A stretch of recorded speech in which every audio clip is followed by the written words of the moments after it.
그 목걸이. 민호의 목소리가 떨렸다. 자신이 차고 있는 것과 똑같았다. 그 아이. 정확히 누구 아이입니까? 민호가 정순을 날카롭게 응시했다. 정순은 더 이상 감출 수 없어 무릎을 꿇으며 고백했다. 오늘 사연 시작하기 전에 구독과 좋아요는 무료 버튼이니까 꼭 눌러주세요. 여러분께 행운이 찾아올 거예요.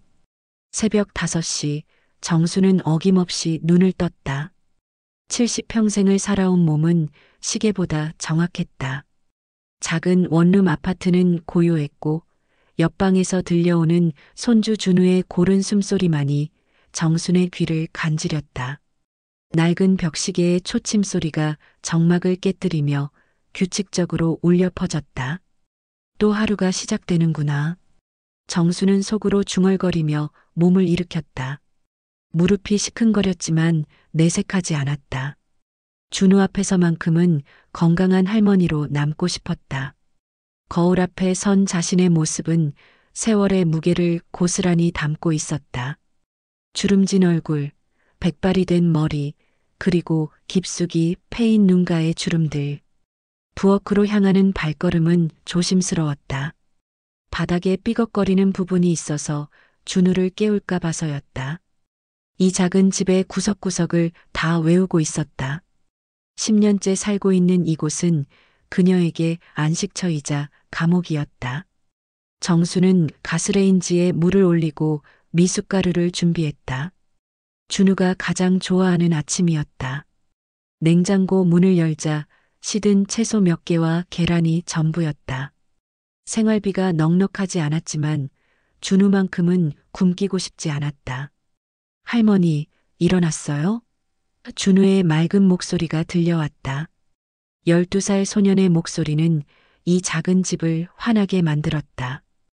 부스스한 머리를 하고 나온 준우는 여전히 잠이 덜 깬 얼굴이었다. 응, 우리 준우 일어났구나. 미숫가루 타줄게. 정수는 웃음을 지었다. 진짜 웃음이었다. 준우 앞에서만큼은 가면을 벗을 수 있었다. 하지만 그 웃음 뒤에는 깊은 상처가 숨어 있다는 걸 준우는 몰랐다. 준우는 눈을 비비며 작은 식탁에 앉았다. 낡은 식탁이지만 정순이 매일 정성스럽게 닦아서 반질반질했다. 이 집의 모든 물건들이 오래되었지만 정순의 손길이 닿은 곳마다 따뜻함이 묻어 있었다. 할머니, 오늘도 공원 갈까요? 준우가 하품을 하며 물었다. 그래, 날씨가 좋으니까 산책하자. 정수는 미숫가루를 젓다가 잠깐 손을 멈췄다. 창밖으로 보이는 하늘이 유난히 파랬다. 이런 날에는 왠지 과거가 더 선명하게 떠올랐다. 마치 기억의 상자가 저절로 열리는 것 같았다. 준우는 모른다. 자신이 진짜 손자가 아니라는 걸, 정순의 죄악이 낳은 결과물이라는 걸, 그 어린 마음에 상처를 줄 순 없었다. 아니, 줄 용기가 없었다. 내 손으로 가정을 무너뜨렸지. 정순의 마음속 독백이 시작됐다. 민호 얼굴을 볼 용기가 없었다. 그래서 이렇게 도망치듯 살고 있는 거겠지. 10년 전 그날이 떠올랐다. 모든 걸 정리하고 어린 준우를 데려와 이곳에서 새 삶을 시작했던 날. 아무도 자신들을 모르는 곳에서 다시 시작하려 했다. 하지만 죄책감까지는 버릴 수 없었다. 그건 평생 짊어지고 가야 할 짐이었다. 아니야, 괜찮아. 정수는 서둘러 표정을 가다듬었다. 미숫가루 다 됐다. 맛있게 먹어라. 준우는 컵을 들고 꿀꺽꿀꺽 마셨다. 입가에 묻은 미숫가루를 혀로 합는 모습이 귀여웠다. 정수는 그 모습을 바라보며 복잡한 감정에 휩싸였다. 사랑스럽기도 하고 미안하기도 하고 두렵기도 했다. 할머니, 왜 그래요? 아프세요? 준우가 걱정스러운 눈으로 바라봤다. 어린 나이에도 할머니의 표정 변화를 민감하게 느꼈다. 할머니는 안 마셔요? 할머니는 커피 마실게. 정수는 인스턴트 커피를 타며 말했다. 사실 입맛이 없었다. 요즘 들어 자꾸 식욕이 떨어졌다. 스트레스 때문인지 나이 때문인지 알 수 없었다. 쓴 커피 한 모금이 목을 타고 넘어가며 속을 쓰렸다. 아침 식사를 마친 후 두 사람은 간단히 준비를 하고 집을 나섰다. 좁은 계단을 내려가며 정수는 준우의 손을 꼭 잡았다. 준우의 작은 손에서 전해오는 온기가 따뜻했다. 이 온기만이 그녀가 살아갈 이유였다. 근처 공원은 그리 크지 않았지만 두 사람에게는 소중한 휴식처였다. 오래된 벤치들과 놀이터, 그리고 작은 연못이 있는 평범한 동네 공원이었다. 할머니, 저 할아버지 봐요. 혼자 계시네. 준우가 벤치에 앉아 있는 홀로 된 노인을 가리켰다. 매일 같은 시간에 같은 자리에 앉아 있는 할아버지였다. 정순도 그쪽을 바라봤다. 자신과 비슷한 또래의 남성이 혼자 앉아 멍하니 하늘을 보고 있었다. 왠지 자신의 모습을 보는 것 같았다. 외로움이란 게 저렇게 온몸에서 묻어나는 것일까? 사람은 나이가 들면 혼자가 되는 거야. 정순이 조용히 말했다. 그 말은 준우에게 하는 것 같으면서도 자신에게 하는 말 같았다.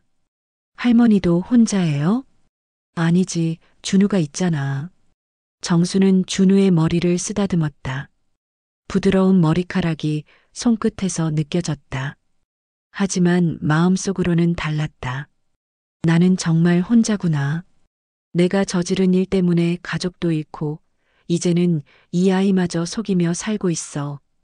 공원 연못가에서 준우는 잉어들에게 줄 빵 부스러기를 뿌렸다. 물고기들이 우르르 몰려와 먹이를 받아먹는 모습을 보며 환하게 웃었다.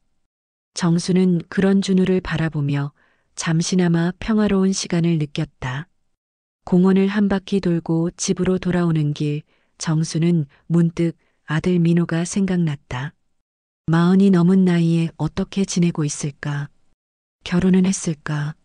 아직도 자신을 원망하고 있을까? 시간이 약이라고 하지만 어떤 상처는 시간이 지나도 아물지 않는다는 걸 너무 잘 알고 있었다. 할머니, 엄마 아빠는 언제 올까요? 준우의 갑작스러운 질문에 정순은 발걸음을 멈췄다. 이 질문이 나올 때마다 정순의 가슴은 철렁했다. 어떻게 대답해야 할지 몰랐다. 사실을 말할 수도 거짓말을 계속할 수도 없었다. 진실은 너무 무겁고 거짓말은 너무 아팠다. 글쎄다, 준우야. 할머니도 잘 모르겠구나. 정수는 애매하게 대답했다. 목소리가 떨리지 않도록 애를 썼다. 준우는 더 이상 묻지 않았다. 어린아이지만 할머니의 표정에서 뭔가를 눈치챈 것 같았다. 그 침묵이 정순에게는 더 고통스러웠다. 아이의 눈치조차 얼마나 날카로운지 새삼 깨달았다. 집에 도착해서 저녁을 준비하는 정순의 마음은 무거웠다. 냉장고에서 남은 재료들을 꺼내며 오늘도 간단한 식사를 준비했다. 계란말이와 김치찌개, 그리고 밥. 소박하지만 정성이 들어간 식사였다. 준우는 맛있게 먹었다. 할머니가 해주는 밥이 제일 맛있어요. 하며 환하게 웃는 모습에 정순의 마음은 따뜻해졌다. 동시에 가슴 한편이 아파왔다. 밤이 되어 준우가 잠든 후 정수는 홀로 앉아 과거를 떠올렸다. 남편과의 불화, 그날의 실수, 모든 것을 목격한 어린 민호의 충격받은 얼굴. 그 모든 게 어제 일처럼 생생했다. 시간은 많이 흘렀지만 기억만은 조금도 흐려지지 않았다. 정수는 깊은 한숨을 내쉬며 준우의 잠든 얼굴을 바라봤다. 평화로운 잠든 얼굴이 천사 같았다. 이 아이만은 지켜내야 한다는 생각이 간절했다. 설사 자신이 모든 걸 잃더라도. 그날 아침 준우는 평소와 달리 기운이 없어 보였다. 미숫가루를 마시다가도 자꾸 배를 움켜쥐며 찡그렸다. 정수는 그런 준우를 바라보며 불안감이 엄습했다. 준우야, 어디 아프니? 정순이 걱정스럽게 물으며 준우의 이마에 손을 댔다. 배가 좀 아파요. 그리고 머리도 어지러워요. 준우의 얼굴이 창백했다. 이마에서 느껴지는 열기에 정순의 심장이 빠르게 뛰기 시작했다. 정순의 가슴이 철렁 내려앉았다. 열이 나는구나. 병원에 가야겠어. 평소에는 동네 병원에서 간단히 치료받곤 했지만 오늘의 준우는 달랐다. 열이 계속 오르고 복통도 심해져만 갔다. 시간이 지날수록 준우의 얼굴은 더욱 창백해졌고 식은땀까지 흘리기 시작했다. 할머니, 저 괜찮아요. 준우가 약한 목소리로 말했지만 정수는 이미 마음을 정했다. 10년간 준우를 키우면서 이렇게 아픈 적은 처음이었다. 안 돼. 큰 병원에서 정확히 검사받아야 해. 정수는 서둘러 준비를 했다. 손이 떨렸다. 오랜만에 큰 병원에 가는 것도 부담스러웠지만 무엇보다 준우가 아픈 게 견딜 수 없었다. 지갑에서 비상금을 꺼내며 병원비가 얼마나 들까 걱정도 되었다. 할머니, 저 진짜 괜찮아요. 동네 병원에 가면 안 돼요? 준우가 할머니의 걱정스러운 표정을 보며 말했다. 큰 병원이 더 안전해. 준우가 아프면 할머니가 어떻게 해? 정수는 준우의 머리를 쓰다듬으며 가방을 챙겼다. 보험증, 지갑, 그리고 준우가 좋아하는 작은 인형까지 챙겼다. 택시를 타고 시내 대학병원으로 향했다. 차창 밖으로 지나가는 풍경들이 낯설었다. 10년간 동네를 벗어나는 일이 거의 없었던 정순에게는 모든 게 달라 보였다. 높은 빌딩들과 복잡한 도로, 그리고 바쁘게 오가는 사람들의 모습이 마치 다른 세상 같았다. 할머니 손이 차가워요. 준우가 정순의 손을 잡으며 말했다. 오히려 아픈 아이가 할머니를 걱정하는 모습에 정수는 눈물이 날 것 같았다. 괜찮아, 준우야. 할머니가 옆에 있으니까 걱정하지 마.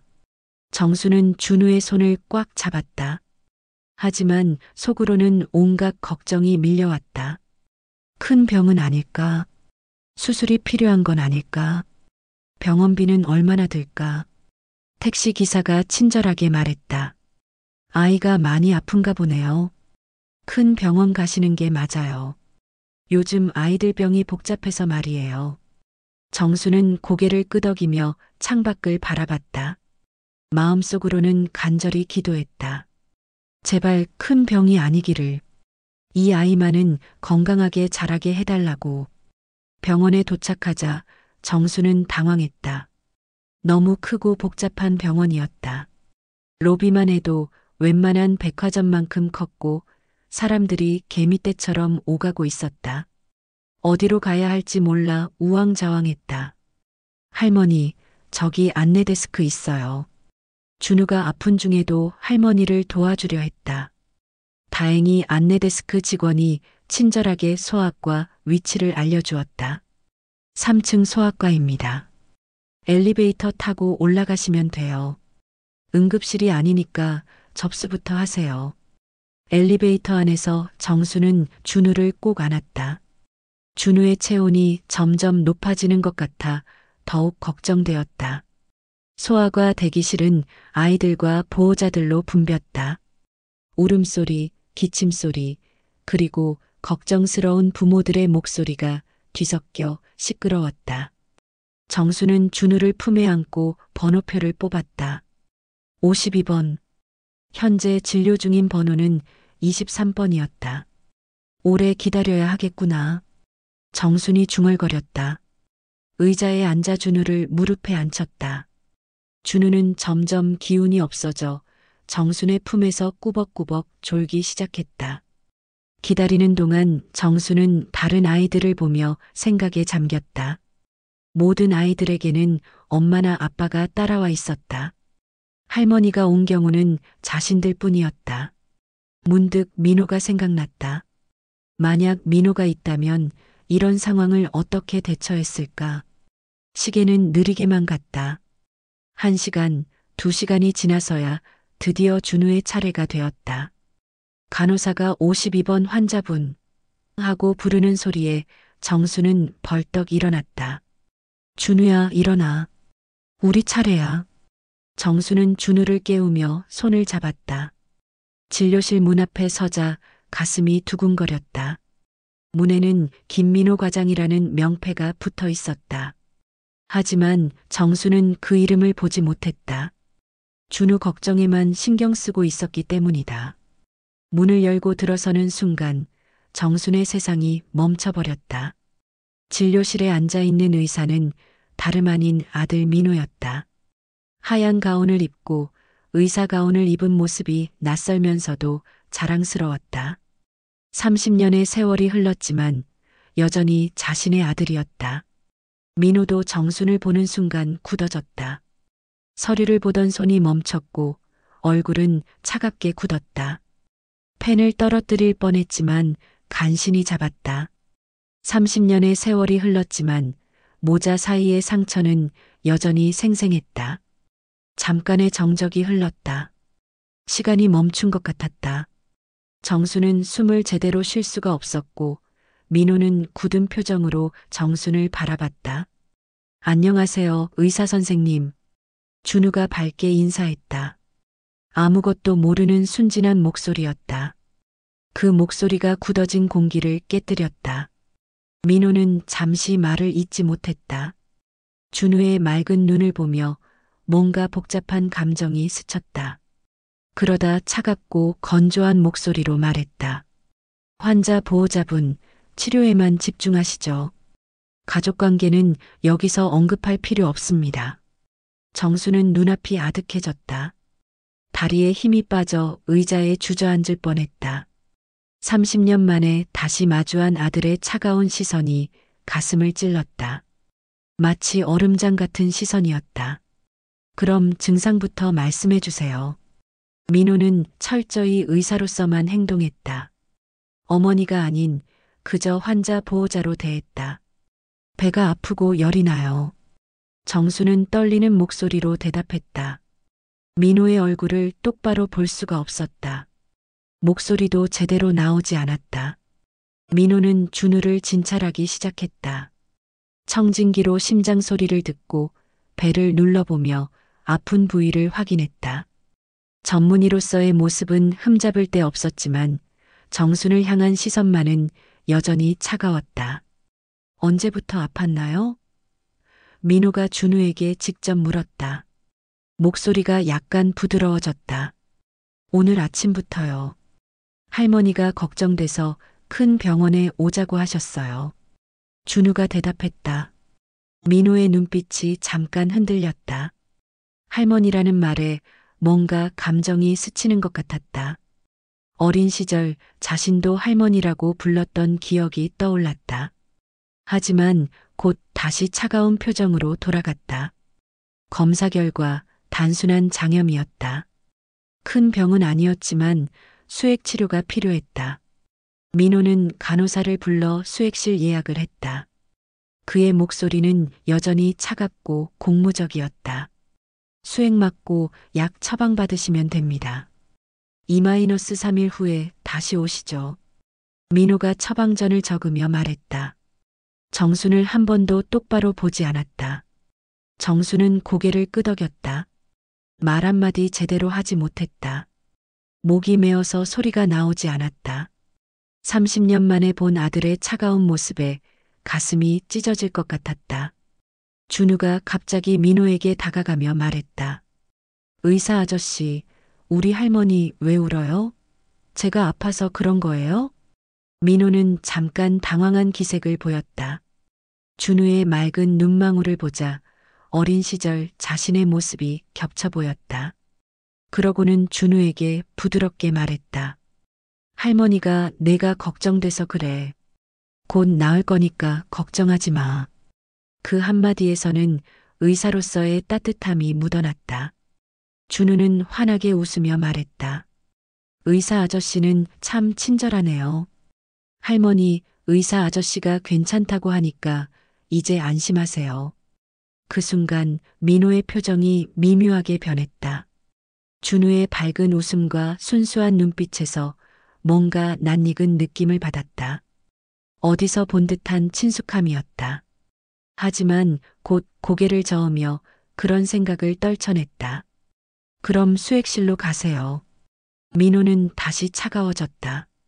하지만 준우를 바라보는 시선만은 조금 부드러워져 있었다.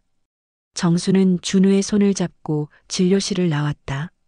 문을 닫는 순간 억눌렀던 눈물이 터져 나왔다. 복도에서 흐느끼는 정순을 보며 준우는 당황했다. 할머니, 저 괜찮아요. 울지 마세요. 의사 아저씨가 금방 낫는다고 했잖아요. 준우가 정순의 옷자락을 당기며 달랬다. 정순은 눈물을 닦으며 웃어 보이려 했다. 할머니가 준우 아픈 게 너무 걱정돼서 그래. 이제 곧 나을 거야. 하지만 진짜 이유는 달랐다. 30년 만에 본 아들의 차가운 시선 때문이었다. 수액실로 가는 길, 준우는 계속 민호에 대해 이야기했다. 할머니, 그 의사 아저씨 정말 친절하더라. 그런데 할머니한테는 왜 차갑게 대했어요? 정수는 답할 수 없었다. 어떻게 설명해야 할지 몰랐다. 어른들 사정이 있어서 그래. 라고 대답할 수밖에 없었다. 수액실에는 여러 환자들이 수액을 맞고 있었다. 간호사가 친절하게 준우를 침대에 눕히고 수액을 연결했다. 준우는 주사를 맞으면서도 용감했다. 할머니, 아프지 않아요. 의사 아저씨가 친절하게 설명해 주셔서 무섭지 않았어요. 준우가 말했다. 수액을 맞는 동안 준우는 졸았다. 열 때문에 지쳤던 것 같았다. 정수는 그런 준우를 바라보며 깊은 생각에 잠겼다. 민호가 의사가 되었구나. 어릴 때 의사가 되고 싶다던 꿈을 이뤘구나. 문득 어린 민호가 생각났다. 엄마, 나 커서 의사가 될래. 그래서 아픈 사람들 다 낫게 해줄 거야. 하던 그 순수했던 시절이. 그런데 지금의 민호는 너무 차가웠다. 자신을 어머니로 인정하지도 않는 것 같았다. 당연한 일이었다. 자신이 저지른 일을 생각하면. 이때 수액실 문이 열리며 민호가 들어왔다. 다른 환자를 보러 온 것 같았다. 정수는 고개를 숙였다. 마주치고 싶지 않았다. 민호는 다른 환자를 진료하면서도 자꾸 준우 쪽을 힐끔거렸다. 잠든 준우의 얼굴을 보며 뭔가 생각에 잠기는 것 같았다. 다른 환자 진료를 마치고 나가려던 민호가 갑자기 정순에게 다가왔다. 낮은 목소리로 말했다. 이 아이, 몇 살입니까? 12살이요. 정순이 작은 목소리로 대답했다. 부모는 어디 있습니까? 민호의 질문에 정수는 당황했다. 그게, 정수는 말을 잇지 못했다. 어떻게 대답해야 할지 몰랐다. 민호는 정순의 표정을 보며 더 이상 묻지 않았다. 하지만 그의 눈빛에는 의문이 가득했다. 준우를 다시 한번 바라본 후 수액실을 나갔다. 정수는 가슴이 두근거렸다. 민호가 뭔가 눈치채는 것 같았다. 준우의 얼굴에서 익숙함을 느끼는 것 같았다. 수액이 다 떨어지자 간호사가 와서 바늘을 빼주었다. 준우는 수액을 맞고 나니 많이 나아진 것 같았다. 얼굴에 생기가 돌았다. 할머니, 저 이제 괜찮아요. 배도 안 아프고 머리도 안 아파요. 준우가 밝게 웃었다. 다행이다. 우리 준우가 나았구나. 정순도 안도의 미소를 지었다. 처방전을 받아 약국에서 약을 타고 집으로 돌아가는 길, 준우는 계속 민호 이야기를 했다. 할머니, 그 의사 아저씨 정말 좋은 사람 같아요. 저한테 친절하게 대해주시고 무서워하지 않게 설명해 주시고. 준우의 목소리는 밝았다. 정수는 복잡한 마음이었다. 한편으로는 민호가 여전히 따뜻한 마음을 가지고 있다는 게 다행이었고, 다른 한편으로는 더욱 미안한 마음이 들었다.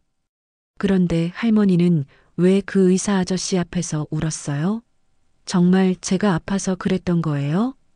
정수는 대답하지 못했다. 진실을 말할 수도 없고 거짓말을 하기도 싫었다. 집에 도착해서 준우는 약을 먹고 일찍 잠자리에 들었다. 수액을 맞아서인지 깊이 잠들었다. 정수는 잠든 준우를 바라보며 오늘 일을 되새겼다. 30년 만에 본 민호. 의사가 되어 환자들을 돌보는 훌륭한 의사가 된 아들. 하지만 자신을 향한 차가운 시선은 변하지 않았다. 그런데 준우를 대할 때만은 달랐다. 따뜻하고 친절했다. 마치 준우에게서 뭔가 특별한 걸 느끼는 것 같았다. 정수는 불안했다. 민호가 준우의 정체를 알아차리면 어떻게 될까? 준우가 상처받지는 않을까? 그 생각만으로도 밤잠을 이룰 수 없었다. 창밖으로 보이는 밤하늘을 바라보며 정수는 깊은 한숨을 내쉬었다. 평온했던 일상에 균열이 생기기 시작했다. 감춰왔던 과거가 서서히 모습을 드러내고 있었다. 내일 다시 병원에 가야 한다고 했다.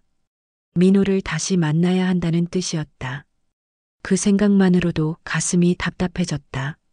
하지만 준우의 건강이 우선이었다. 무슨 일이 있어도 이 아이만은 지켜내야 했다. 이틀 후 준우의 상태를 확인하기 위해 다시 병원을 찾았다. 준우는 많이 나아져서 평소처럼 활발했지만 정순의 마음은 무겁기만 했다. 민호를 다시 만나야 한다는 생각에 밤새 잠을 이루지 못했다. 할머니, 오늘도 그 친절한 의사 아저씨를 만날 수 있어요? 준우가 기대에 찬 목소리로 물었다. 그럴 것 같구나. 정수는 애매하게 대답했다. 정작 자신은 그 만남이 두려웠다. 병원에 도착해서 접수를 하고 기다리는 동안 정수는 계속 불안했다. 손바닥에 땀이 났고 심장이 빠르게 뛰었다. 준우는 그런 할머니의 상태를 알아차리고 걱정스럽게 바라봤다. 할머니, 괜찮으세요? 얼굴이 안 좋아 보여요. 괜찮다, 준우야. 할머니는 괜찮아. 정수는 억지로 웃어 보였다. 드디어 차례가 되어 진료실에 들어갔다. 민호는 이미 준우의 차트를 보고 있었다. 정순을 보는 순간 그의 표정이 굳어졌지만 준우에게는 여전히 부드러운 미소를 지어 보였다. 어떻게 지냈니? 많이 나아진 것 같구나. 민호가 준우에게 말했다. 네, 약 먹고 푹 쉬었더니 완전히 나았어요. 의사 아저씨 덕분이에요. 준우가 밝게 대답했다. 민호는 준우를 진찰하며 물었다. 평소에 할머니랑만 살아? 네, 할머니가 저를 키워주세요. 할머니가 세상에서 제일 좋은 분이에요. 준우의 순수한 대답에 민호의 표정이 복잡해졌다. 부모님은 언제부터 안 계셨니? 준우는 잠깐 생각하더니 말했다. 잘 모르겠어요. 기억이 안 나요. 할머니가 엄마 아빠는 하늘나라에 갔다고 하셨어요. 민호는 정순을 날카롭게 바라봤다. 그 시선에는 의욕과 분노가 섞여 있었다. 정수는 고개를 숙인 채 아무 말도 할 수 없었다. 진찰을 마친 민호가 말했다. 많이 나아졌네요. 약은 며칠 더 드시고요. 고맙습니다. 정순이 작은 목소리로 말했다. 준우가 갑자기 민호에게 다가가서 말했다. 의사 아저씨, 저희 집에 놀러 오세요. 할머니가 맛있는 음식 많이 해주실 거예요. 민호는 당황한 기색을 보이며 준우를 바라봤다. 그 순간 준우의 눈빛과 웃는 모습에서 강한 기시감을 느꼈다. 마치 거울을 보는 것 같은 느낌이었다. 고마워, 하지만 의사는 바빠서 환자 집에 놀러 갈 수는 없어. 민호가 부드럽게 거절했다. 그럼 할머니랑 같이 맛있는 거 드시러 가요. 할머니 혼자 있으면 심심해하세요. 준우의 순진한 제안에 민호는 더욱 당황했다. 정수는 얼굴이 빨갛게 달아올랐다. 준우야, 의사 선생님이 바쁘시다고 하잖아. 그만하자. 민호는 준우의 말을 듣고 있다가 갑자기 물었다. 할머니는 이 아이를 언제부터 키우신 거죠? 그게 정수는 말문이 막혔다. 정확히 언제부터인지 궁금합니다. 이 아이의 출생신고는 누가 했나요? 민호의 질문은 점점 예리해졌다. 정순의 손이 떨리기 시작했다. 그런 건 왜 물으시는지. 의사로서 환자의 가족사를 파악하는 것은 당연한 일입니다. 민호의 목소리는 차가웠다. 준우는 두 사람의 대화를 듣다가 이상함을 느꼈다. 할머니, 왜 그래요? 의사 아저씨가 왜 화난 것 같아요? 민호는 준우의 말에 표정을 누그러뜨리려 했다. 화난 게 아니야. 의사는 환자에 대해 자세히 알아야 하거든. 그때 민호의 눈에 익숙한 무언가가 들어왔다.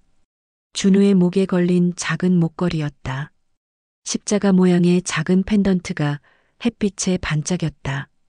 민호의 얼굴이 창백해졌다. 그 목걸이를 본 적이 있었다. 아니, 정확히는 똑같은 목걸이를 가지고 있었다. 어머니가 어릴 때 자신에게 준 것과 똑같은 목걸이였다. 그 목걸이. 민호가 떨리는 목소리로 말했다. 정수는 민호가 준우의 목걸이를 보고 있다는 것을 알아차렸다. 얼굴이 하얗게 질렸다. 그 목걸이는 민호에게 준 것과 쌍으로 된 것이었다. 한 개는 민호에게, 다른 한 개는 할머니가 어릴 때 해주셨어요. 할머니 말로는 저를 지켜주는 목걸이라고 하셨어요. 준우가 순수하게 대답했다. 민호는 자신의 목을 만졌다. 아직도 그 목걸이를 하고 있었다.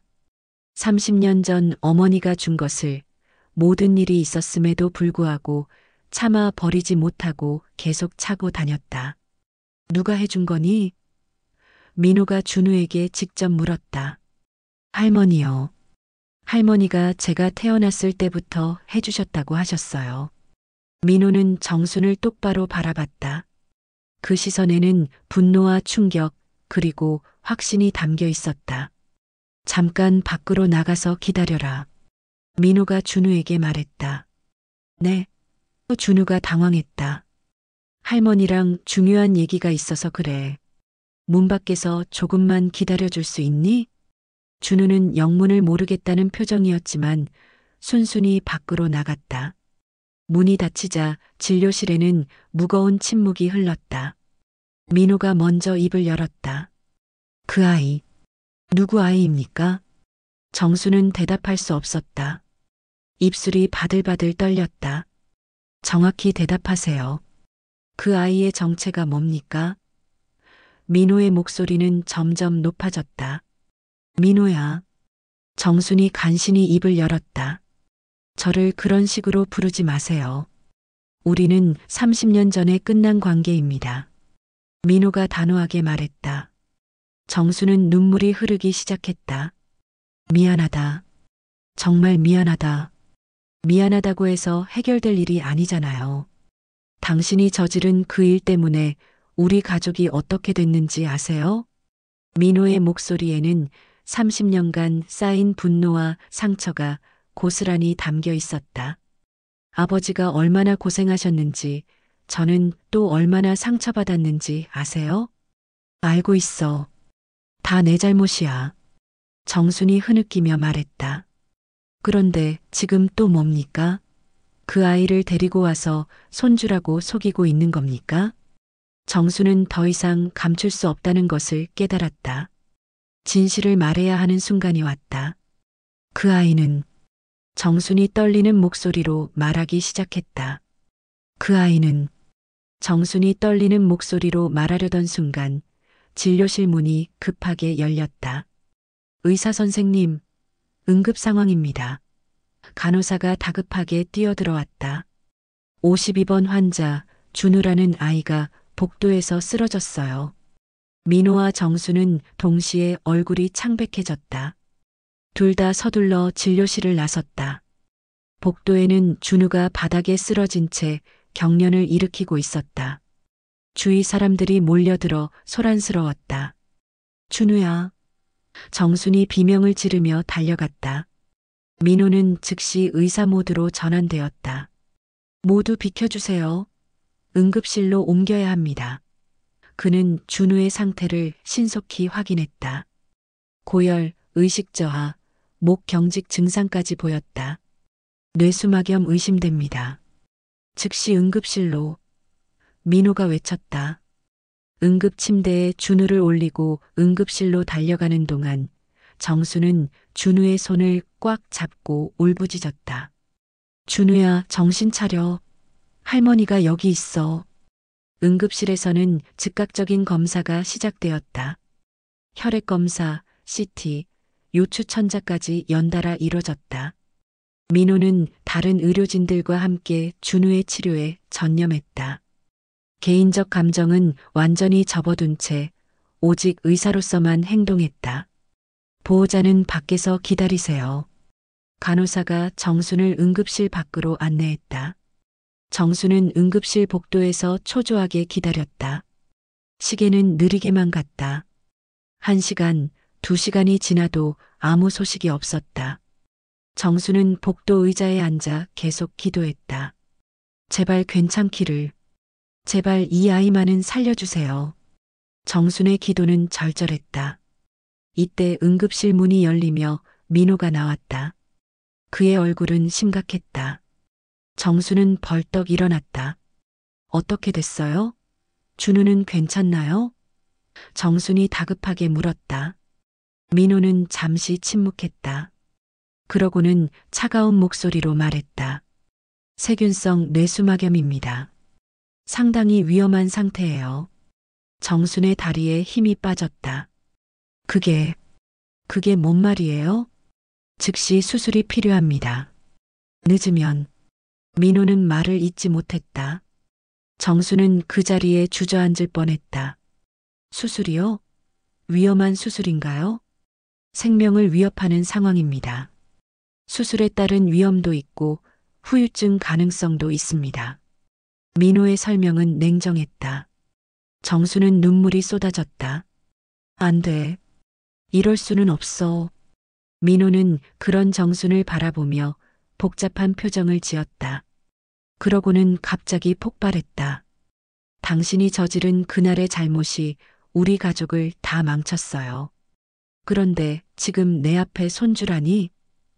민호의 목소리는 분노로 가득했다. 정수는 고개를 들어 민호를 바라봤다. 눈물범벅이 된 얼굴이었다. 이 아이, 정말 누구 아이입니까? 더 이상 거짓말하지 마세요. 민호가 다그쳤다. 주위 사람들이 쳐다보기 시작했다. 정수는 무릎을 꿇었다. 복도 한가운데서 사람들이 보는 앞에서 미안해. 정말 미안해. 정순이 울부짖었다. 미안하다고 해결될 일이 아니에요. 당신 때문에 아버지가 얼마나 고생하셨는지 알아요? 당신 때문에 저는 평생 상처를 안고 살아야 했어요. 민호의 목소리는 점점 커졌다. 30년간 억눌렀던 분노가 폭발하는 것 같았다. 그런데 또 뭐예요? 또 거짓말로 저를 속이려 했어요? 그 아이를 손주라고? 정수는 더 이상 변명할 수 없었다. 진실을 말해야 했다. 그 아이는 정순이 떨리는 목소리로 말하기 시작했다. 내 이복 동생의 아이야. 민호는 충격을 받았다. 얼굴이 하얗게 변했다. 뭐라고요? 내가 저지른 외도의 흔적이다. 그래서 너한테 차마 말할 수 없었고 손주라 속이고 키웠다. 정수는 끝내 모든 것을 털어놨다. 민호는 벽에 기댔다. 다리에 힘이 빠지는 것 같았다. 이복 동생이라고요? 제가 모르는 형제가 있다는 겁니까? 그래. 너보다 10살 어린. 내가 집을 나간 후에 태어났어. 정순의 고백은 계속됐다. 그럼 그 사람은 어디 있어요? 준우의 아버지는? 정수는 더욱 흐느꼈다. 죽었어. 교통사고로. 준우가 2살 때. 민호는 충격에 휩싸여 말을 잇지 못했다. 자신이 모르는 이복 동생이 있었다는 것, 그리고 그 아이가 자신의 조카라는 것. 그럼 진짜 부모는요? 어머니는요? 그 사람도 준우를 낳고 얼마 안 되어서 정수는 차마 말을 끝내지 못했다. 민호는 머리를 감쌌다. 너무 많은 정보가 한꺼번에 들어와 정리가 되지 않았다. 그래서 제가 그 아이를 보면서 익숙함을 느꼈던 거군요. 민호가 중얼거렸다. 미안해. 정말 미안해.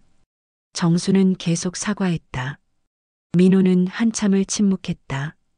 분노와 충격, 그리고 복잡한 감정들이 얽혀 있었다. 어머니를 용서할 순 없습니다. 민호가 차가운 목소리로 말했다. 하지만 그때 응급실에서 간호사가 뛰어나왔다. 김민호 선생님, 환자 상태가 급변했어요. 민호는 즉시 응급실로 달려갔다. 정순도 뒤따라갔지만 출입을 막혔다. 응급실 안에서는 준우의 상태가 급속히 악화되고 있었다. 심장 박동이 불규칙해지고 혈압도 떨어지고 있었다. 뇌압이 계속 상승하고 있습니다. 즉시 수술하지 않으면 민호는 결단을 내려야 했다. 의사로서, 그리고 이제는 삼촌으로서 수술 준비하세요. 제가 집도하겠습니다. 민호의 목소리는 단호했다. 하지만 선생님, 너무 개인적인 관계가 상관없어요. 지금 가장 중요한 건 이 아이의 생명입니다. 민호는 준우를 바라보며 말했다. 수술실로 향하는 준우를 보며 정수는 무릎을 꿇고 기도했다. 제발 이 아이만은 살려주세요. 내가 저지른 죄는 내가 받겠으니 이 아이만은. 민호는 수술실로 들어가며 마지막으로 정순을 바라봤다. 그 시선에는 여전히 분노가 있었지만 동시에 결연한 의지도 담겨 있었다. 수술실 문이 닫혔다. 빨간 불이 켜졌다. 정수는 복도에서 계속 기도했다. 길고 긴 기다림이 시작되었다. 수술실 앞 복도는 고요했다. 빨간 불만이 깜빡이며 그 안에서 생사를 가르는 수술이 진행되고 있음을 알려주고 있었다. 정수는 딱딱한 의자에 앉아 하염없이 기도했다. 손바닥을 맞잡고 때로는 무릎을 꿇고 때로는 벽에 기대어 눈물을 흘렸다. 시계는 무척 느리게 갔다. 1시간, 2시간, 3시간. 수술은 계속되고 있었다. 정순의 마음은 천갈래 만갈래로 찢어져 있었다. 준우가 죽을까봐, 민호가 자신을 영원히 용서하지 않을까봐, 모든 진실이 밝혀진 후 어떻게 될까봐. 하나님, 제발. 정수는 중얼거렸다. 이 모든 게 내 죗값이라면 나만 벌하세요. 저 아이는 아무 죄가 없어요. 그때 복도 끝에서 익숙한 모습이 나타났다. 성당의 신부님이었다. 정순이 평소에 다니던 성당의 박 신부님이 천천히 걸어오고 있었다. 정순 씨? 박 신부님이 정순을 알아봤다. 여기서 뭘? 정순은 신부님을 보자 더욱 울음을 터뜨렸다. 신부님, 준우가 수술을 받고 있어요. 박 신부님은 정순 옆에 앉으며 말했다. 무슨 일이 있었나요? 차근차근 말해보세요. 정수는 모든 것을 털어놓았다. 30년 전의 외도, 민호와의 갈등, 준우의 진짜 정체, 그리고 오늘 벌어진 모든 일까지 고해성사를 하듯 모든 것을 쏟아냈다. 신부님은 조용히 들어주었다. 중간중간 고개를 끄덕이며 때로는 한숨을 쉬기도 했다. 정순 씨, 죄를 지었다고 해서 하나님이 당신을 버리시는 게 아닙니다. 신부님의 목소리는 따뜻했다. 지금이라도 진실을 말씀하신 것은 용기 있는 일이에요. 하지만 민호가 저를 용서할까요? 정순이 흐느끼며 물었다. 용서는 하루아침에 이루어지지 않습니다. 하지만 진실을 바탕으로 한 회개는 반드시 결실을 맺게 되어 있어요. 그때 수술실 문이 열렸다. 민호가 수술복을 입은 채로 나왔다. 얼굴은 지쳐 보였지만 표정에는 안도감이 보였다. 정수는 벌떡 일어났다. 준우는 어때요? 민호는 마스크를 벗으며 말했다. 수술은 성공했습니다. 다행히 뇌 손상은 최소화되었고 생명에는 지장이 없을 것 같습니다. 정수는 그 자리에서 무릎을 꿇었다. 고맙습니다. 정말 고맙습니다. 민호는 그런 정순을 바라보며 복잡한 표정을 지었다. 분노는 여전히 있었지만 수술을 하는 동안 많은 생각을 했다. 준우의 순수한 얼굴을 보며 그리고 자신의 혈육이라는 사실을 받아들이며 박 신부님이 일어나서 민호에게 말했다. 의사 선생님이신가요? 수고 많으셨습니다. 누구신지요? 민호가 물었다. 저는 정순 씨가 다니는 성당의 신부입니다. 이런 어려운 일을 겪고 계신다는 소식을 들어서 왔습니다. 민호는 신부님을 보며 무언가 생각하는 것 같았다. 그러고는 정순에게 말했다. 회복실로 옮겨졌으니 잠시 후에 볼 수 있을 겁니다. 하지만 아직 의식이 돌아오지 않은 상태입니다. 그래도 살았다는 게 다행이네요. 정순이 눈물을 닦으며 말했다. 민호는 한참 침묵하다가 말했다. 어머니와 얘기할 게 있습니다. 박 신부님은 상황을 파악하고 자리를 피해 주었다. 저는 성당에서 기도하고 있겠습니다. 준우 군이 빨리 회복되기를 위해서요. 신부님이 떠나고 난 후 민호와 정수는 조용한 상담실로 자리를 옮겼다. 둘 사이에는 무거운 침묵이 흘렀다. 민호가 먼저 입을 열었다. 수술하면서 많은 생각을 했습니다. 정수는 고개를 숙인 채 대답했다. 미안해. 미안하다는 말로 해결될 일이 아니라는 건 알고 계시죠? 민호의 목소리는 여전히 차가웠다. 알고 있어. 변명할 생각도 없어. 민호는 창밖을 바라보며 말했다. 저는 어릴 때부터 완벽한 가정을 꿈꿨습니다. 따뜻한 어머니, 든든한 아버지. 그런 평범한 행복을 원했어요. 정순의 가슴이 아팠다. 자신이 그 모든 것을 무너뜨렸다는 것을 알고 있었기 때문이다. 하지만 그날 어머니가 다른 남자와 있는 모습을 보고 저는 모든 걸 잃었습니다. 가족에 대한 믿음, 사랑에 대한 신뢰, 모든 걸. 민호야. 정순이 간신히 입을 열었다. 그 후로 저는 누구도 믿지 않기로 했어요. 결혼도 하지 않았고 오직 일에만 매달렸습니다. 민호의 목소리에는 깊은 상처가 담겨 있었다. 정수는 더욱 흐느꼈다.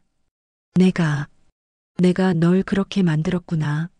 하지만 오늘 수술을 하면서 깨달았습니다. 민호가 계속 말했다.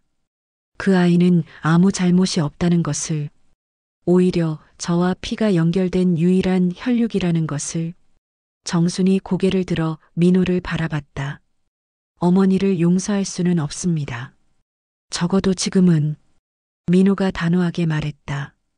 하지만 저 아이만큼은 지켜내겠습니다. 민호야. 정순이 감격에 겨워 말했다. 조건이 있습니다. 민호가 차가운 목소리로 말했다. 더 이상 거짓말은 없어야 합니다. 준우에게도 진실을 말해야 해요. 정수는 당황했다. 그런데 그 어린아이가 어떻게 받아들일까? 그건 우리가 도와줘야죠.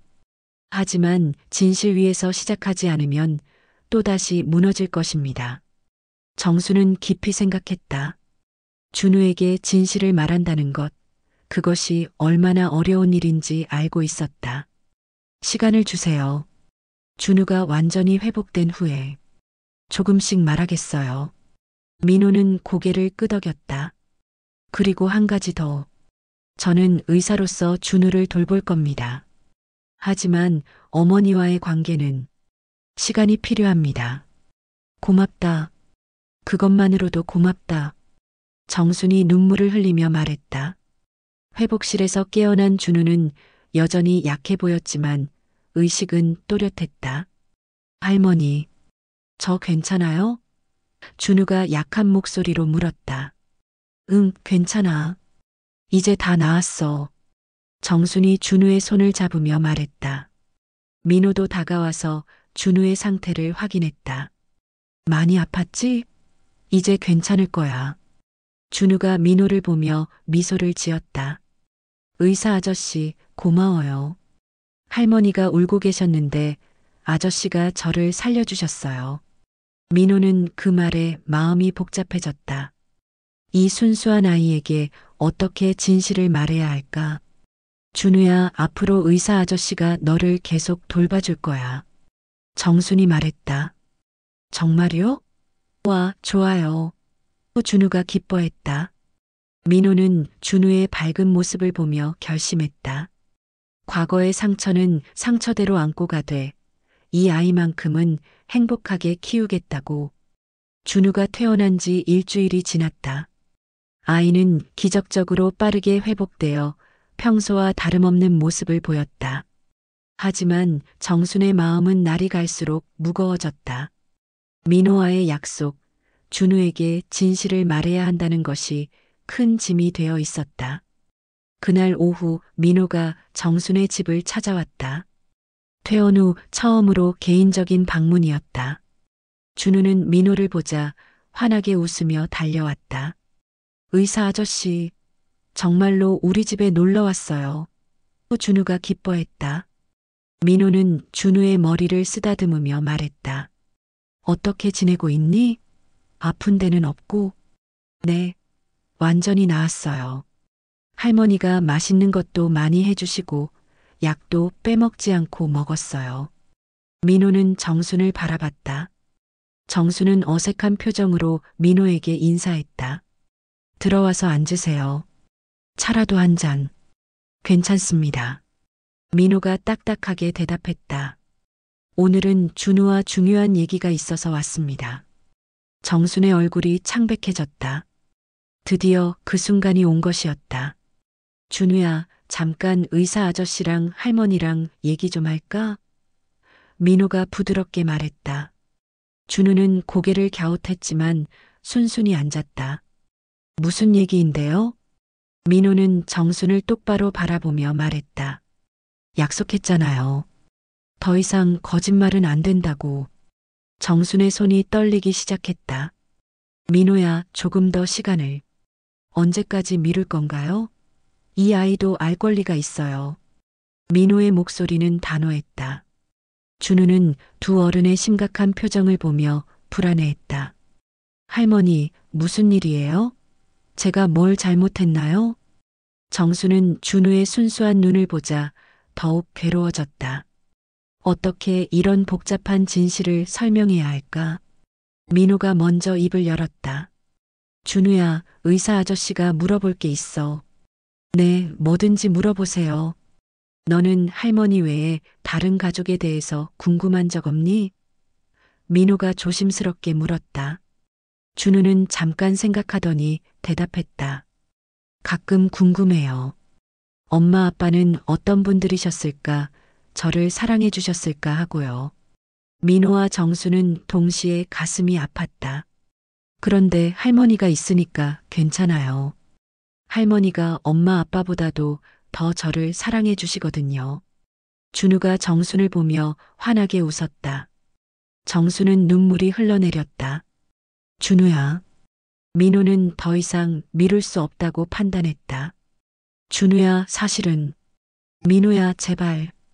정순이 간청했다. 아니에요. 이제 말해야 합니다. 민호가 단호하게 말했다. 준우야, 의사 아저씨와 너는 혈연관계야. 준우는 눈을 크게 뜨며 물었다. 혈연관계요? 그게 뭔 뜻이에요? 가족이라는 뜻이야. 너의 아빠는 의사 아저씨의 동생이었어. 준우는 잠깐 어리둥절한 표정을 지었다. 그럼 의사 아저씨는 저의 삼촌이세요? 그래. 민호가 무겁게 대답했다. 준우는 순간 기뻐하는 듯했다. 와, 그럼 저한테 진짜 가족이 있는 거네요. 하지만 곧 의문이 들었다. 그런데 왜 지금까지 말씀 안 하신 거예요? 왜 할머니는 울고 계세요? 민호는 정순을 바라보며 말했다. 그건 할머니가 직접 설명해 주셔야 할 것 같아. 정수는 더 이상 피할 수 없다는 것을 깨달았다. 무릎을 꿇고 준우 앞에 앉았다. 준우야, 할머니가 잘못한 게 많아. 그래서 가족들이 떨어져 지내게 됐어. 무슨 잘못을 하셨는데요? 정수는 어떻게 설명해야 할지 몰랐다. 12살 아이에게 외도라는 개념을 어떻게 설명할 수 있을까? 할머니가 약속을 지키지 않았어. 가족들에게 상처를 줬고, 준우는 여전히 이해하지 못하는 표정이었다. 민호가 대신 설명했다. 준우야, 어른들의 세계는 복잡해. 할머니가 실수를 하셔서 가족들이 헤어지게 됐어. 그래서 삼촌과 할머니는 오랫동안 만나지 못했던 거야. 그럼 이제는 다시 만났으니까 괜찮은 거 아니에요? 준우가 순수하게 물었다. 민호는 준우의 순수함에 마음이 아팠다. 그렇게 간단하지 않아. 상처받은 마음은 쉽게 낫지 않거든. 준우는 민호의 표정을 보며 물었다. 삼촌도 할머니 때문에 상처받으셨어요? 응. 민호가 솔직하게 대답했다. 준우는 갑자기 정순에게 달려가 안겼다. 할머니, 삼촌한테 사과해요. 할머니가 잘못하셨으면 사과하는 게 맞아요. 정수는 준우의 품에서 울기 시작했다. 미안해. 정말 미안해. 준우는 할머니를 달래며 민호에게 말했다. 삼촌, 할머니가 사과하고 계세요. 용서해 주세요. 민호는 준우의 순수한 모습에 마음이 흔들렸다. 하지만 여전히 상처는 깊었다. 준우야, 용서라는 건 시간이 필요해. 하지만 삼촌은 너를 지켜줄 거야. 정말요? 저희 계속 같이 지낼 수 있어요? 민호는 잠깐 망설였다. 그리고 결심한 듯이 말했다. 준우야, 삼촌이 너를 키우는 게 어떨까? 정순과 준우는 동시에 놀랐다. 무슨 말이에요? 정순이 떨리며 물었다. 이 아이는 제 조카입니다. 제가 책임지고 키우겠습니다. 민호의 목소리는 단호했다. 준우는 당황했다. 삼촌이 저를 키우신다고요? 그럼 할머니는요? 할머니는 민호가 정순을 바라봤다. 할머니와는 거리를 두는 게 좋을 것 같아. 정순의 얼굴이 창백해졌다. 민호야, 제발. 준우만은 어머니가 이 아이를 제대로 키울 수 있다고 생각하세요? 거짓말 속에서 민호가 차갑게 말했다. 준우가 갑자기 울음을 터뜨렸다. 싫어요. 할머니랑 헤어지기 싫어요. 준우의 울음소리가 작은 집안을 가득 메웠다. 싫어요. 할머니랑 헤어지기 싫어요. 아이는 정순을 꼭 껴안으며 흐느꼈다. 정순도 준우를 안고 눈물을 쏟았다. 준우야, 할머니도 너와 헤어지기 싫어. 민호는 그런 모습을 바라보며 마음이 복잡해졌다. 준우의 순수한 사랑과 정순에 대한 애착을 보니 자신의 결정이 과연 옳은 것인지 의문이 들었다. 삼촌, 제발이요. 저는 할머니 없이는 못 살아요.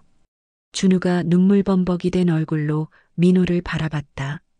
할머니가 뭘 잘못했는지 저는 모르겠어요. 하지만 할머니는 저를 정말 사랑해 주셨어요. 민호의 굳어있던 마음에 균열이 생기기 시작했다. 준우야, 저 때문에 할머니가 더 상처받으시면 안 돼요. 제발. 준우는 계속 애원했다. 정순이 준우를 달래며 말했다. 괜찮아, 준우야. 삼촌 말이 맞아.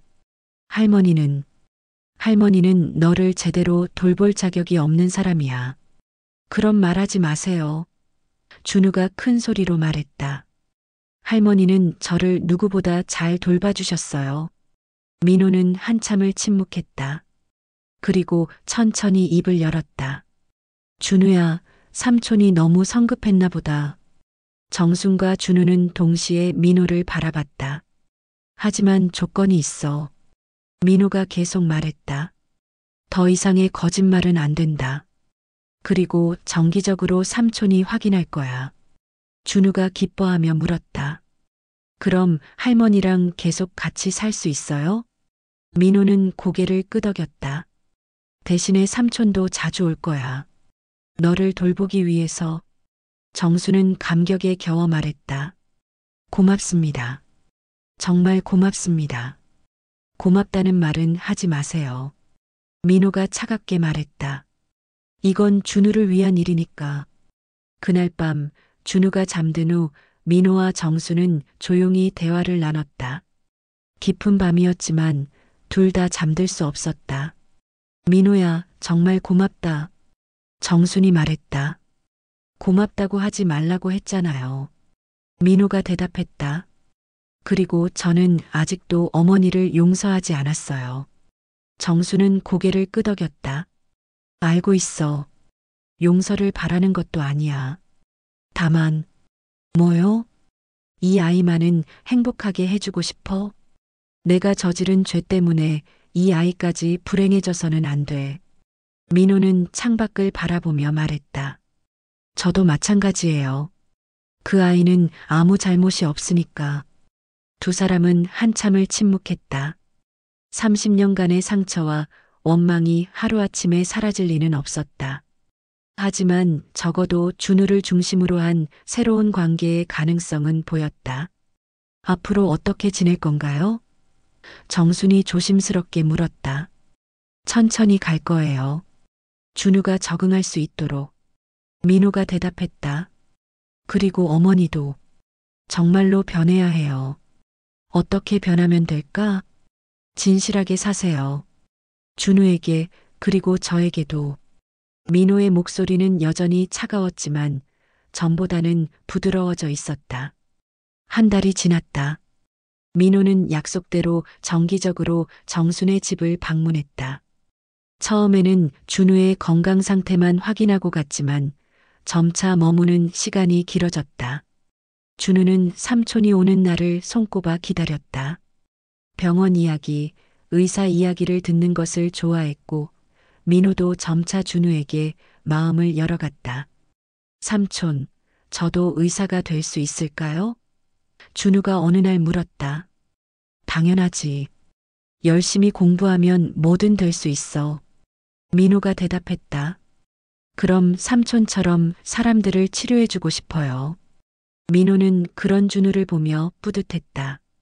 자신의 조카가 이렇게 훌륭하게 자라고 있다는 것이 자랑스러웠다. 정수는 변하기 위해 노력했다. 더 이상 거짓말을 하지 않았고 준우에게 조금씩 가족의 복잡한 사정을 설명해 주었다. 물론 아이가 이해할 수 있는 수준에서였다. 할머니는 예전에 실수를 많이 했어. 그래서 가족들이 상처받았고 정순이 준우에게 말했다. 그래서 삼촌이 화났던 거예요? 맞아. 하지만 이제는 할머니가 달라지려고 노력하고 있어. 준우는 고개를 끄덕였다. 할머니, 저는 할머니를 사랑해요. 실수했어도 상관없어요. 정수는 그런 준우를 안으며 눈물을 흘렸다. 이 아이의 순수한 사랑이 자신을 치유해주고 있었다. 어느 일요일 오후 민호는 평소보다 일찍 정순의 집을 방문했다. 손에는 작은 선물 포장지를 들고 있었다. 삼촌, 오늘은 왜 이렇게 일찍 오셨어요? 준우가 반갑게 맞았다. 준우한테 줄 게 있어서. 민호가 선물을 내밀었다. 준우가 포장지를 뜯자 안에는 작은 청진기가 들어 있었다. 진짜는 아니지만 아이용으로 만들어진 장난감 청진기였다. 와, 진짜 청진기 같아요. 또 준우가 기뻐했다. 나중에 의사가 되면 진짜 청진기를 써야겠지? 민호가 웃으며 말했다. 준우는 즉시 청진기를 목에 걸고 정순과 민호의 심장 소리를 들어보았다. 와, 정말 소리가 들려요. 그 모습을 보며 민호와 정수는 동시에 웃었다. 자연스럽게 나온 웃음이었다. 어머니도 들어보세요. 민호가 정순에게 말했다. 정수는 잠깐 놀란 표정을 지었다. 민호가 처음으로 어머니라고 불렀기 때문이었다. 정말 들어봐도 될까? 정순이 조심스럽게 물었다. 민호는 고개를 끄덕였다. 완전히 용서한 것은 아니었지만 적어도 어머니로 인정하는 마음이 생긴 것 같았다. 준우가 정순의 가슴에 청진기를 댔다. 할머니 심장 소리도 들려요. 쿵쿵쿵쿵. 세 사람은 함께 웃었다. 오랜만에 느끼는 가족 같은 따뜻함이었다. 저녁 식사 시간이 되자 민호는 일어나려 했다. 하지만 준우가 붙잡았다. 삼촌, 오늘은 저희랑 같이 저녁 드세요. 할머니가 삼촌 좋아하시는 음식 만들어주신다고 했어요. 민호는 정순을 바라봤다. 정순은 기대와 불안이 섞인 표정이었다. 그러면 잠깐만 있을게. 민호가 말했다. 정순은 서둘러 저녁을 준비했다. 민호가 어릴 때 좋아했던 음식들로 상을 차렸다. 김치찌개, 계란말이, 그리고 나물 몇 가지. 식사 중에 준우가 말했다. 삼촌, 우리 진짜 가족 같아요. 민호는 젓가락을 든 손을 잠깐 멈췄다. 그리고 준우를 바라보며 말했다. 맞아, 우리는 가족이야. 정순의 눈에 눈물이 고였다. 하지만 이번에는 슬픔의 눈물이 아니었다. 희망의 눈물이었다. 식사를 마치고 민호가 일어나려 할 때 정순이 조용히 말했다. 민호야, 정말 고맙다. 그리고 미안하다. 민호는 잠깐 망설이다가 대답했다. 시간이 필요해요. 하지만 노력해 보겠습니다. 그것만으로도 정순에게는 충분했다. 완전한 용서는 아닐지라도 새로운 시작의 가능성을 보여주는 말이었다. 민호가 떠난 후 정순과 준우는 설거지를 하며 대화했다. 할머니, 오늘 정말 행복했어요. 준우가 말했다. 할머니도 그래. 정말 오랜만에 가족 같은 느낌이었어. 앞으로도 삼촌이 자주 오실까요? 그럴 거야. 우리가 잘하면. 정순이 대답했다. 그날 밤 정순은 오랜만에 평안한 마음으로 잠들었다. 완전한 해결은 아닐지라도 적어도 희망이 보였다. 준우는 행복하게 자라고 있고 민호와도 조금씩 관계가 회복되고 있었다. 창밖으로 보이는 밤하늘에는 별이 반짝이고 있었다. 정수는 그 별들을 바라보며 중얼거렸다. 나는 평생 죄인으로 살겠다. 하지만 이 아이만은 지켜내겠다. 며칠 후 민호는 병원에서 동료 의사와 대화를 나누었다. 요즘 많이 달라 보이네. 뭔가 밝아진 것 같아. 동료가 말했다. 그런가? 민호가 웃으며 대답했다. 결혼할 생각은 없어? 이제 40 넘었는데. 민호는 잠깐 생각했다. 아직은 모르겠어. 하지만 지금은 돌봐야 할 가족이 있어서. 가족? 내 조카가 있거든. 민호의 목소리에는 따뜻함이 묻어 있었다. 그렇게 시간이 흘렀다. 완벽한 해피엔딩은 아닐지라도 세 사람은 각자의 방식으로 상처를 치유해 나갔다. 정수는 과거의 죄책감을 안고 살아가되 준우를 통해 새로운 의미를 찾았고 민호는 조금씩 어머니를 용서하는 마음을 갖게 되었으며 준우는 진정한 가족의 사랑을 느끼며 건강하게 자라갔다. 죄와 상처가 대물림되지 않기를 바라는 마음으로 세 사람은 새로운 내일을 향해 걸어갔다.